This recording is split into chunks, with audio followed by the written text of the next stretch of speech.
अब एक टेंजेंट हम पॉइंट ए के ऊपर ड्रा करेंगे तो पॉइंट ए का टेंजेंट जो होगा वो एक हॉरिजॉन्टल लाइन बनेगी।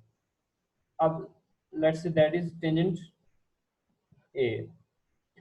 इसी तरह पॉइंट बी के ऊपर एक टेंजेंट ड्रा करेंगे तो लेट्स से ये हमारे पास टेंजेंट बी है।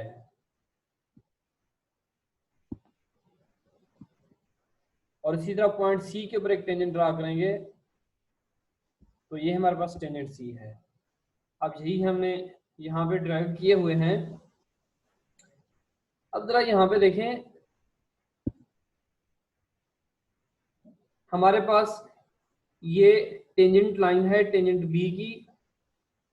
अब इसका हॉरिजॉन्टल के साथ जो एंगल है दैट इज थीटा बी, और हमने यही कैलकुलेट करना है। ठीक हो गया। अब ये देखें, ये टेंजेंट इस टेंजेंट ए को कट कर रहा है, और देखें हमारे पास ये भी एक हॉरिजॉन्टल लाइन है, ये भी एक हॉरिजॉन्टल लाइन है। ठीक हो गया। और एक लाइन जिसको हम टेंजेंट बी का नेम दे रहे हैं, इन दोनों हॉरिजॉन्टल लाइंस को कट कर रही है। तो इट मींस दैट के इस लाइन के साथ हॉरिजॉन्टल लाइन का जो भी एंगल बनेगा वो सेम होगा। ठीक हो गया। अब इस पॉइंट के ऊपर थीटा बी और इस पॉइंट के ऊपर थीटा बी ओवर ए। ठीक हो गया। या इसको हम ये कहें कि angle of tangent B from tangent A. ठीक हो गया। तो ये दोनों सेम होंगे क्योंकि ये हमारे पास अगर हम देखें एक सेम लाइन, ठीक हो गया, ये टेंजेंट लाइन है, दो हॉरिजॉन्टल लाइंस को कट कर रही हैं, तो इन दोनों का एंगल इस केस में सेम बनेगा।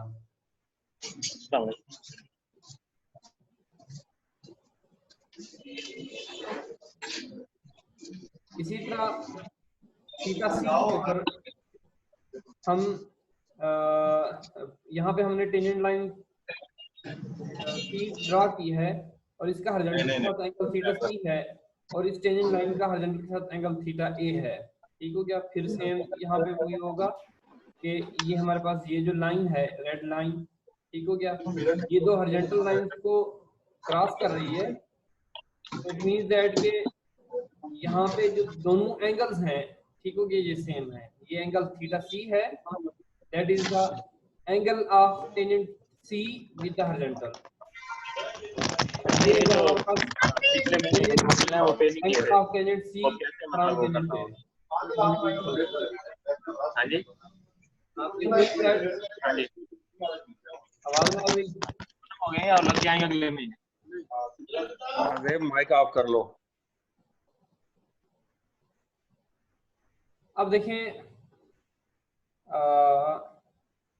अब हमने थीटा बी को कैलकुलेट करना है तो हमें थीटा बी और ए को कैलकुलेट करना होगा। इसी तरह थीटा सी को कैलकुलेट करना है तो थीटा सी ए को कैलकुलेट करना होगा।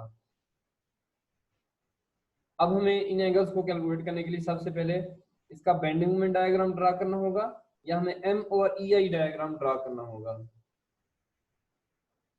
अब लेट्स से ये हमारे पास सिंपली कैंटिलीवर बीम है, ठीक हो गया। हमने इसका बेंडिंग मोमेंट डायग्राम ड्रा करना है तो पहले हम इसकी फोर्सेस या सपोर्ट एक्शन को सॉल्व करेंगे। ये फिक्स्ड एंड है तो यहाँ पे एक मोमेंट जनरेट होगा। ये मोमेंट हम कैलकुलेट करेंगे बाय टेकिंग समेशन। तो ये हमारे पास 60 k आया है। अब देखें यहाँ पे वैसे तो एक फॉर्मल वे होता है, हम पहले शियर फोर्स डायग्राम ड्रा करते हैं, वहां से हम बेंडिंग मोमेंट डायग्राम ड्रा करते हैं, और उस बेंडिंग मोमेंट डायग्राम से फिर एम ओवर ई डायग्राम आप ड्रा कर सकते हैं। लेकिन चूंकि ये कैंटिलीवर बीम है, इस एंड के ऊपर यहाँ पे मूवमेंट 0 होगा और इस एंड के ऊपर मैक्सिमम होगा, और ये फ्री एंड के ऊपर पॉइंट लोड है, तो इसके अंदर जो हमारा मूवमेंट डायग्राम बनता है वो एक डाउनवर्ड डायरेक्शन में ट्रायंगल बनती है। ठीक हो गया, नेगेटिव ट्रायंगल बनती है। तो हमारे पास सिंपली यहाँ पे इस एंड के ऊपर जो मूवमेंट है वो 60 है। ठीक हो गया, मूवमेंट हमारे पास 60 है, इस एंड के ऊपर 0 है, तो सिंपली हम इसका बेंडिंग मूवमेंट डायग्राम ड्रा कर लेंगे। ठीक हो गया। अच्छा, अब देखें, हमने चैप्टर 4 के अंदर जब हम शियर फोर्सेस और बेंडिंग मोमेंट्स कैलकुलेट कर रहे थे तो हमने स्टडी किया था कि अगर एक मूवमेंट या एक फोर्स एक बीम को इनवर्ड डायरेक्शन में बेंड करे तो हम उसको नेगेटिव लेते हैं। इसलिए हमने इसको बेंडिंग मोमेंट डायग्राम को यहाँ पे नेगेटिव लिया है, ठीक हो गया। Yes, sir. या फिर अगर आप शेयर फोर्स डायग्राम ड्रा करेंगे तो उसका एरिया नेगेटिव आएगा, उसका एरिया नेगेटिव आएगा तो सॉरी यहाँ पे चूंकि एक ऑलरेडी एग्जिस्टिंग मूवमेंट है, ठीक हो गया, और वो बीम को इनवर्ड डायरेक्शन में बेंड कर रहा है, इन द प्लेन बेंड कर रहा है, तो इट मींस ये नेगेटिव है, ठीक हो गया। अदरवाइज वैसे आप अगर देखना चाहें तो शेयर फोर्स के डायग्राम से भी देख सकते हैं, लेकिन चूंकि यहाँ पे ऑलरेडी एक फिक्स्ड मूवमेंट है इसलिए यहाँ पे आपको शेयर फोर्स डायग्राम ड्रा किए बगैर ये मूवमेंट यहाँ पे प्लॉट हो जाएगा। तो अब ये हमारे पास लेट से अभी EI को आप छोड़ दें तो ये हमारे पास एक बेंडिंग मोमेंट डायग्राम है, ठीक हो गया। बेंडिंग मोमेंट डायग्राम को M/EI डायग्राम में प्लॉट चेंज करने के लिए सिंपली इसको हम डिवाइड कर देते हैं ओवर EI के ऊपर। तो ये हमारे पास मैग्नीट्यूड 60 था, तो जब हमने इसको M/EI डायग्राम में चेंज किया है तो 60/EI हो गया है। अच्छा, अब देखें लेट से हमारे पास जो पॉइंट बी है, ठीक हो गया, उसके ऊपर अगर हम एक हॉरिजॉन्टल लाइन ड्रा करें तो यहाँ पे जो मूवमेंट होगा that will B force multiplied by distance. यहाँ से यहाँ तक का डिस्टेंस जो है 15 है, तो 15 मल्टीप्लाइड बाई 2, यहाँ पे जो मूवमेंट या M/EI डायग्राम बनेगा 30/EI बनेगा, ठीक हो गया। या ये आप सिंपली ट्रायंगल्स को भी सॉल्व कर सकते हैं, वहां से भी आपको पता चल जाएगा। अब हमारे पास एरिया आ गया है, ठीक हो गया। अब हम वापस चलते हैं अपनी कैलकुलेशंस के ऊपर। तो हमारे पास theta B will be equal to theta B A and that will be equal to area of M/EI diagram between point A and B या from point A to from point B। अब देखें B से A तक का area जो है ये सारा B से A तक का एरिया है, ठीक हो गया। अब यहाँ पे हम एरिया को कैलकुलेट करने के लिए इसको हम एक रेक्टेंगल में और एक ट्रायंगल में चेंज कर देते हैं, ठीक हो गया, इसलिए हमने यहाँ पे 30 का पॉइंट मार्क किया है। अब ये हमारे पास रेक्टेंगल है तो सिंपली बेस क्रॉस हाइट हम कर लेंगे तो इसका एरिया आ जाएगा, और इसके एरिया कैलकुलेट करने के लिए हम एरिया ऑफ द ट्रायंगल का फार्मूला अप्लाई करेंगे। तो हमारे पास रेक्टेंगल के लिए हाइट उसकी 30 है -30/EI, और उसकी बेस जो है ये 15 है, प्लस इसका एरिया कैलकुलेट करने के लिए अब 1/2 हाइट जो है, ठीक हो गया, हाइट अब 60 - 30 क्योंकि ये हमने माइनस कर देना है, तो 60 - 30 हाइट होगी मल्टीप्लाइड भी बेस इसकी भी 15 होगी, तो 60 - 30 और ये मल्टीप्लाइड भी 15, और इसको सिंप्लीफाई करेंगे तो हमारे पास थीटा बी और theta B A will be equal to -675/EI, और इसका यूनिट हमें बनेगा K फीट स्क्वायर। अब देखें हमारे पास जो E की वैल्यू गिवन है वो किलो पाउंड्स पर स्क्वायर इंच में गिवन है, ठीक हो गया, KSI में गिवन है, इंचेस में गिवन है, इसलिए यहाँ पे हमने यूनिट्स को कन्वर्ट करना होगा, हमने फीट को इंच में कन्वर्ट करना होगा, तो फीट स्क्वायर है 12 मल्टीप्लाई बाई 12 किया है, अब हमारे पास ये K इंच स्क्वायर में आ गया है।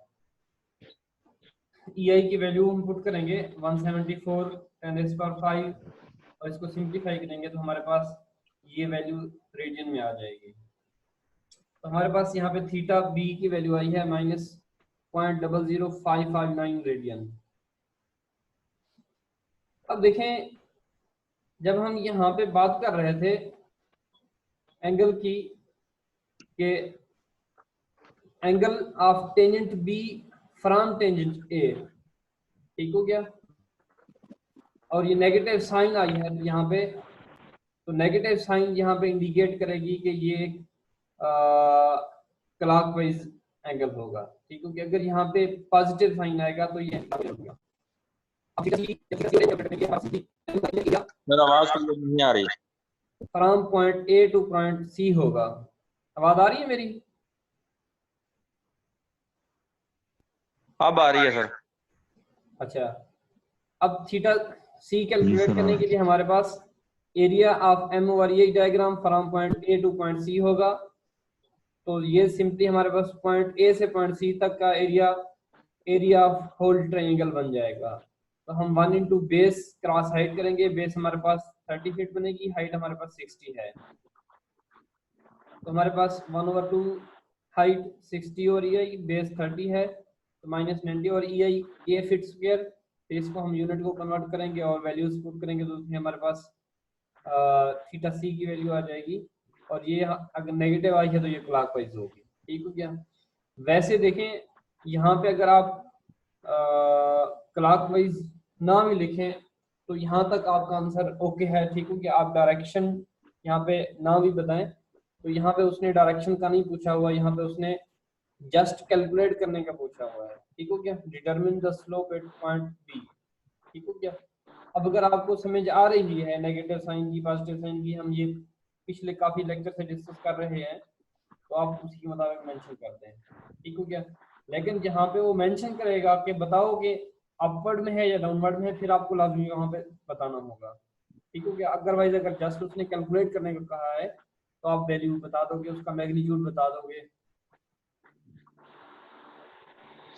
इसके अलावा आप एक और गैस भी इसके लिए लगा सकते हैं। अब देखें इसकी बेंडिंग जो है वो डाउनवर्ड डायरेक्शन में हुई है।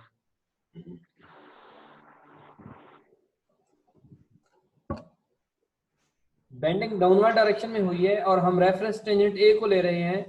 तो टेंजेंट ए से जब हम टेंजेंट बी की तरफ आएंगे तो हम क्लॉकवाइज आएंगे, तो इट मींस दैट कि हमारा एंगल क्लॉकवाइज होगा। ठीक हो गया।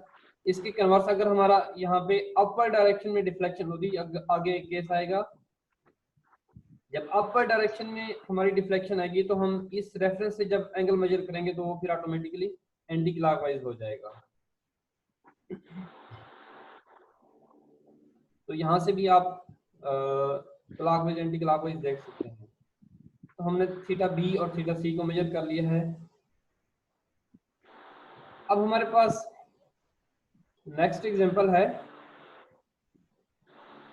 Determine the deflection at points B and point C of the beam shown in figure. ये हमें बीम गिवन है और यहाँ पे हमें पॉइंट बी के ऊपर पॉइंट सी के ऊपर डिफ्लेक्शन को कैलकुलेट करनी है। अब देखें ऊपर इस एग्जांपल में हमने स्लोप कैलकुलेट करनी थी, तो स्लोप को कैलकुलेट करने के लिए हमने first moment area theorem apply किया है। ठीक हो गया। यहाँ पे हमने डिफ्लेक्शन को कैलकुलेट करना है, तो डिफ्लेक्शन को कैलकुलेट करने के लिए हमें second moment area theorem apply करना होगा।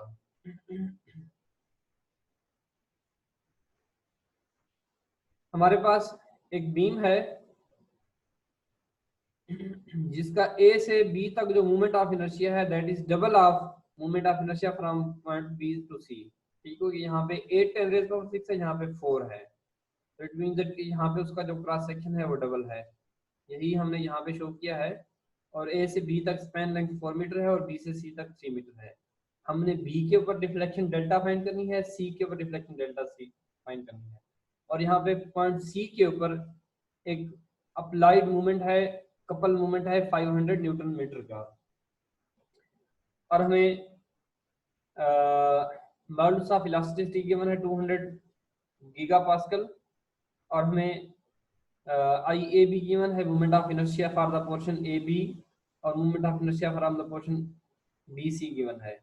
और यहाँ पे हम देख सकते हैं कि I A B is double of I B C. अब हम इसकी डिफ्लेक्टेड शेप ड्रा करेंगे। ये हमने इसकी डिफ्लेक्टेड शेप ड्रा की है और अगेन हम पॉइंट बी के ऊपर और पॉइंट सी के ऊपर टेंजेंट्स ड्रा करेंगे। पॉइंट बी के ऊपर हमने red line tangent B draw किया है, पॉइंट सी के ऊपर हमने ये gold line tangent C draw किया है। अब देखिए सेकंड मोमेंट एरिया थ्योरम के मुताबिक यहाँ पे जो डिफ्लेक्शन होगी delta B that will be equal to deviation of tangent B from tangent A. Let's say point A के ऊपर हमने यहाँ पे टेंजेंट ड्रा किया है और ये एक हॉरिजॉन्टल लाइन है। ठीक हो गया। हमने पॉइंट ए से टेंजेंट ड्रा किया है तो वो हमेशा एक हॉरिजॉन्टल लाइन बनेगी।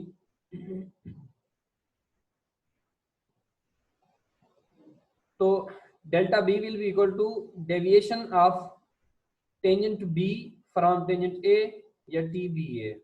इसी तरह delta C will be equal to deviation of tangent C from tangent ए।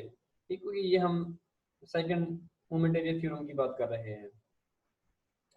अब अगेन हम टी बी ए और टी सी ए को कैलकुलेट करने के लिए हम बेंडिंग मोमेंट डायग्राम ड्रा करेंगे।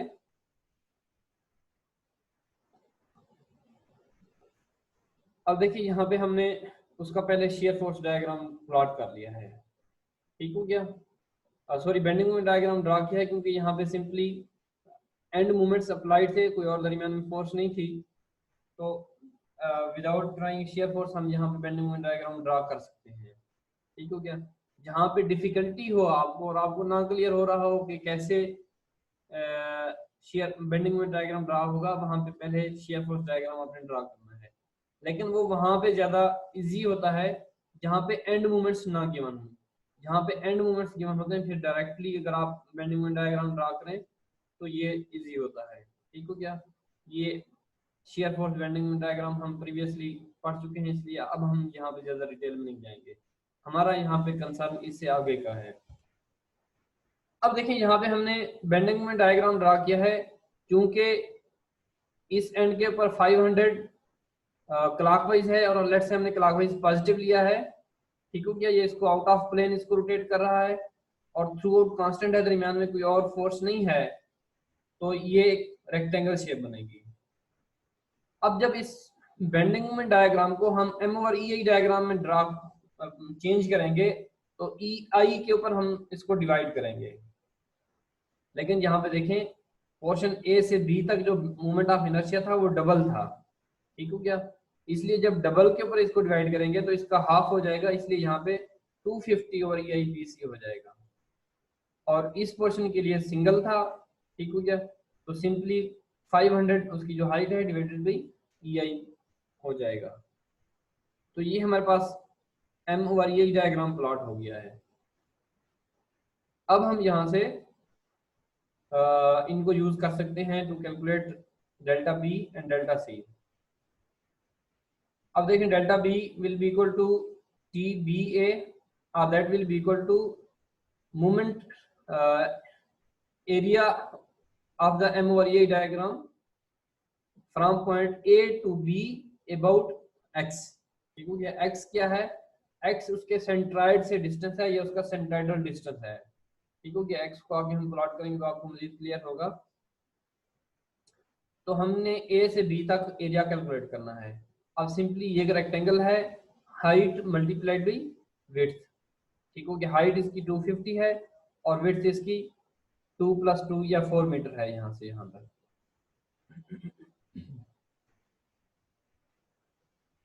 तो हमारे पास रेक्टेंगल का area height multiplied by base 250 over E I B C multiplied by 4 और इसका सेंट्राइड इसका हाफ डिस्टेंस बनेगा। रेक्टेंगल के एरिया के केस में उसका जो सेंट्राइडल एक्सेस होता है, ठीक हो गया, उसकी विड्थ के या उसकी लेंथ के हाफ के ऊपर लाई कर रहा होता है।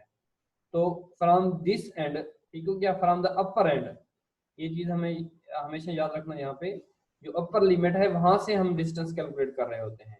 तो फ्रॉम पॉइंट बी, ये डॉट जो है उसका सेंट्राइडल एक्सेस है, तो इस टोटल लेंथ का हाफ बनेगा, तो 2 मीटर बनेगा। यहाँ पे x 2 मीटर है, तो एरिया मल्टीप्लाइड बाई x, तो हमारे पास ये 2000 EIBC और इसका यूनिट न्यूटन क्यूबिक मीटर बना है। फिर हमारे पास मोमेंट ऑफ इनर्शिया मिलीमीटर 4 में गिवन है, तो हम मीटर 4 को मिलीमीटर में चेंज करेंगे, मीटर क्यूब को।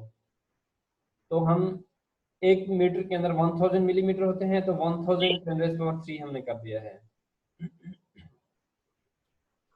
और हमें यहाँ पे देखें जो E की वैल्यू थी दैट वाज 200 गीगा पास्कल, या that was equal to 210⁹ newton metre square, ठीक हो गया। तो इसको हम 210⁹ न्यूटन मीटर स्क्वायर करेंगे और मीटर को फिर हम मिलीमीटर में चेंज करने के लिए डिवाइडेड बाई 1000 का स्क्वायर कर देंगे, ठीक हो गया। वो जो डिवीजन का 1000 आएगा वो हमने यहाँ पे लिख दिया है। तो सिंपली इसको सिंप्लीफाई करेंगे तो हमें डेल्टा बी और T B A will be equal to 2.5 हमें मिल जाएगा। इसी तरह डेल्टा सी कैलकुलेट करने के लिए delta C will be equal to moment of area from point A to from point C about centroidal axis. ठीक हो गया। अब देखें हमारे पास यहाँ पे दो एरियाज बनेंगे। ठीक हो गया। एक पोर्शन ए बी के लिए एरिया बनेगा, एक पोर्शन बी सी के लिए एरिया बनेगा। हम सिंपली इनको अलग अलग करके कैलकुलेट करके इनको ऐड कर लेंगे।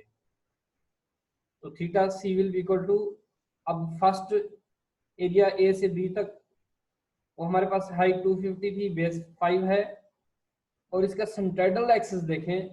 अब इसका सेंट्रोइडल एक्सिस क्योंकि ये है, लेकिन हमने मेजर पॉइंट सी से करना है इसको। ठीक हो गया। हमने अपर लिमिट से करना है, यहाँ पे अपर लिमिट इस वक्त सी है, तो सी से इसका सेंट्रोइडल एक्सिस बनेगा 3 + 2 5 बनेगा। ठीक हो गया। ये मैंने यहाँ पे भी एक्सप्लेन करके लिखा हुआ है। तो हमारे पास ये इसके लिए movement area about central axis आ गया है, प्लस इसके लिए हाइट 500 मल्टीप्लाइड विद बेस 3।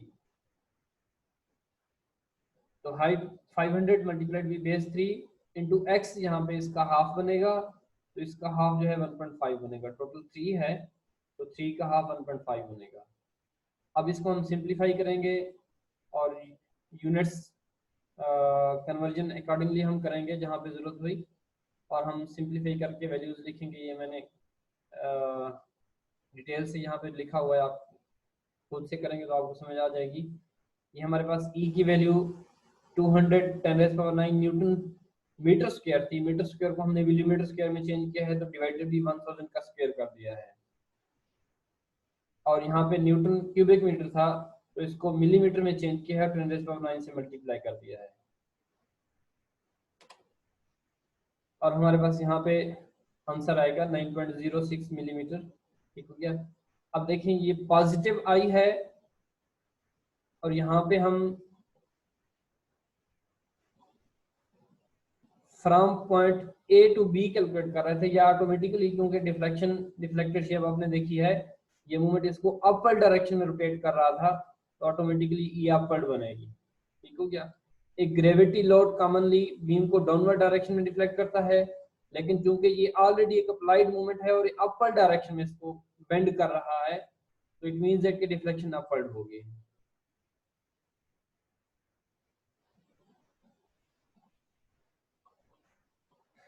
हाँ जी, क्लियर? Yes sir. कोई कंफ्यूजन हो यहाँ पे?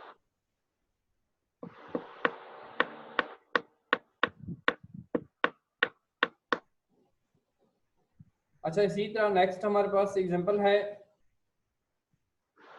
8.8। Determine the slope at point C के ऊपर हमने थीटा मेजर करना है, और हमें मॉडुलस ऑफ इलास्टिसिटी और आई की वैल्यूज गिवन है। हमने पॉइंट सी के ऊपर थीटा सी कैलकुलेट करना है।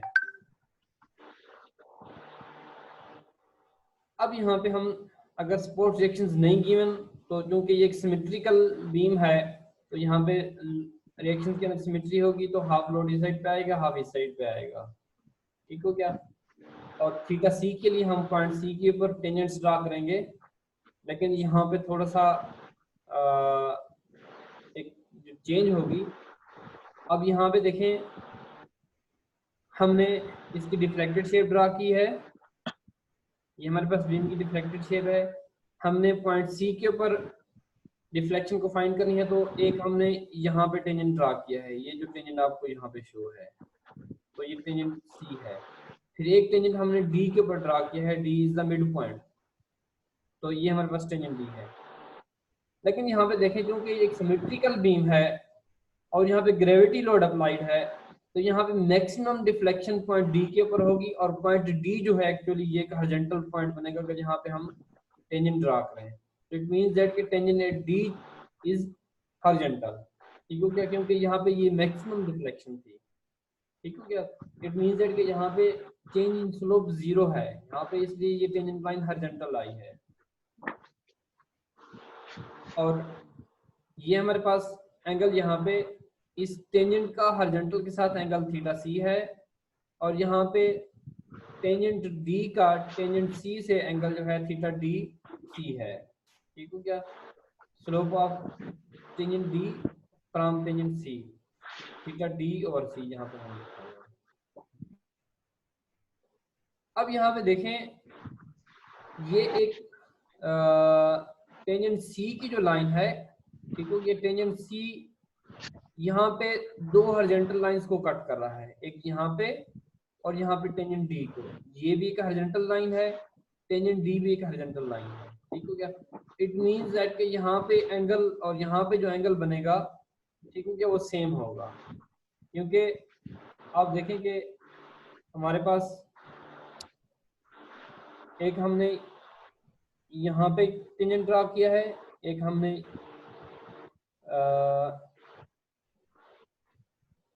यहाँ पे टेंजेंट ड्रा किया है। अब देखें, ये जो लाइन है, ये लाइन दो हॉरिजॉन्टल लाइंस को कट कर रही है।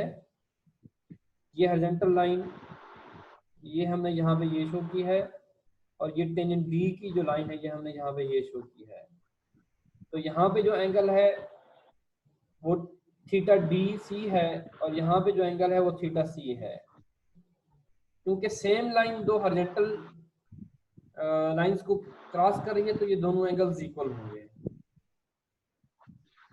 इट मींस दैट के थीटा सी और theta D C will be equal, और theta D C will be equal to m over ei area from point C to from point D. ठीक हो क्या? तो हम यहाँ पे इसका बेंडिंग मोमेंट डायग्राम ड्रा करेंगे और सी से डी तक का एरिया कैलकुलेट करेंगे। अब यहाँ पे देखें, यहाँ पे चूंकि एंड मोमेंट्स नहीं है और हमारे लिए डायरेक्टली बेंडिंग मोमेंट डायग्राम जरा डिफिकल्ट हो सकता है, इसलिए हम पहले इसका शेयर फोर्स डायग्राम प्लॉट कर लेंगे। ठीक हो गया? तो इसका शेयर फोर्स डायग्राम प्लॉट किया है, तो अपर डायरेक्शन में 10 की फोर्स थी, फिर वो कांस्टेंट हो जाएगी, फिर डाउनवर्ड डायरेक्शन में 20 की आएगी, और ये फिर कांस्टेंट हो जाएगी फिर अपर डायरेक्शन में। तो इट मींस दैट कि हमारे पास जो शेयर फोर्स डायग्राम बनेगा वो ये बनेगा। और bending moment diagram simply area of rectangle under shear force diagram. तो ये हमारे पास 10 इंटू डिस्टेंस, ये हमारे पास 6 है। ठीक हो गया? 6 मीटर है, 3 + 3, तो हमारे पास यहाँ पे जो मैक्सिमम मोमेंट बनेगा 60 बनेगा। अब हमारे पास बेंडिंग मोमेंट डायग्राम 60 बनेगा यहाँ पे मैग्नीट्यूड, और इसको EI डायग्राम में चेंज करने के लिए, M over EI करने के लिए मोमेंट ओवर EI कर देंगे। तो सिंपली EI पे डिवाइड कर दिया, तो ये हमारे पास M over EI डायग्राम बन गया है। अब देखिए, यहाँ पे अगर आप पॉइंट C के ऊपर वैल्यू कैलकुलेट करना चाहें, तो सिंपली आप बाय कंपेयरिंग सिमिलर ट्रायंगल्स करके वैल्यू कैलकुलेट कर सकते हैं। या जहाँ पे आपने यहाँ पे इस लाइन के ऊपर कैलकुलेट करना है, तो simply distance multiplied with magnitude of shear force 10 multiplied with 3 की 30 आ जाएगा। क्योंकि ये एक स्ट्रेट लाइन है, तो स्ट्रेट लाइन फार्मूला एप्लीकेबल होगा। ठीक हो गया? या आप सिमिलर ट्रायंगल्स को कंपेयर करके भी ये वैल्यू, ये पॉइंट आप कैलकुलेट कर सकते हैं। ठीक हो गया? एक आपके पास ये ट्रायंगल है जिसकी हाइट 60 है और बेस 6 है, और एक आपके पास ये ट्रायंगल है जिसकी हाइट आपने मेजर करनी है, उसको x का नेम दोगे, और जिसकी बेस जो है 3 है। तो सिंपली आप ये 30 और ये कैलकुलेट कर लोगे, ये आप कॉमनली करते रहे हो। हमने C से D तक का एरिया कैलकुलेट करना है, तो C से D तक का एरिया हमारे पास will be sum of this rectangle plus this triangle. ठीक हो गया? तो रेक्टेंगल के लिए हाइट उसकी 30, बेस 3, ट्रायंगल के लिए जो हाइट बनेगी 60 - 30 कर देंगे। ठीक हो गया? टोटल डिस्टेंस 60 से ये 30 नीचे वाला माइनस कर देंगे, क्योंकि ये हम नहीं इंक्लूड करना। तो हमारे पास थीटा सी और theta D C will be equal to sum of triangle rectangle area 30 multiplied with 3। ठीक हो गया? ये पोर्शन प्लस ट्रायंगल का एरिया 1/2। अब हाइट 60 - 30 बनेगी, मल्टीप्लाइड भी बेस उसकी भी 3 है। हमारे पास 135 और ये किलो न्यूटन मीटर क्यूब आया है। अब अगेन हमारे पास जो EI है वो GPa में है 200 गीगापास्कल, और उसको अगर किलो न्यूटन पर मीटर स्क्वायर में चेंज करें तो हमारे पास 206 किलो न्यूटन पर मीटर स्क्वायर होती है। लेकिन मोमेंट ऑफ इनर्शिया जो है ये हमारे पास मिलीमीटर में है, इसलिए हम इसको भी मिलीमीटर में चेंज कर देंगे, इसको भी मिलीमीटर में चेंज कर देंगे।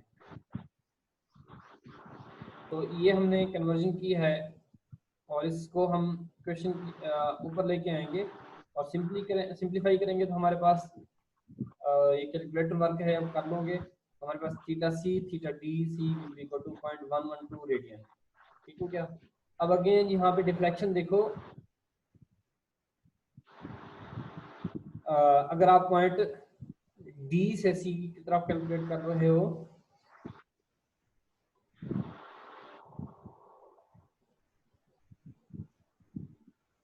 हमारे पास क्लॉकवाइज आना चाहिए।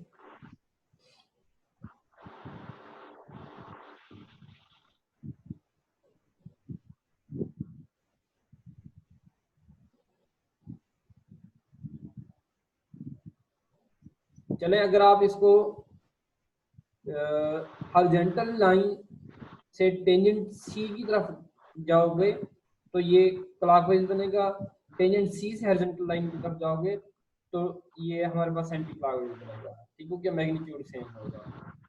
आपका यहाँ पे कंसर्न नहीं, ये मैंने वैसे लिख दिया है, आप अगर यहाँ तक लिखना चाहो तो ये काफी है। ठीक हो क्या?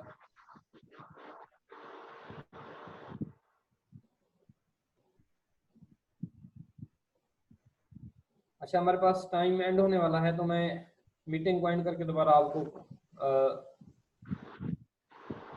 लिंक सेंड कर रहा हूँ।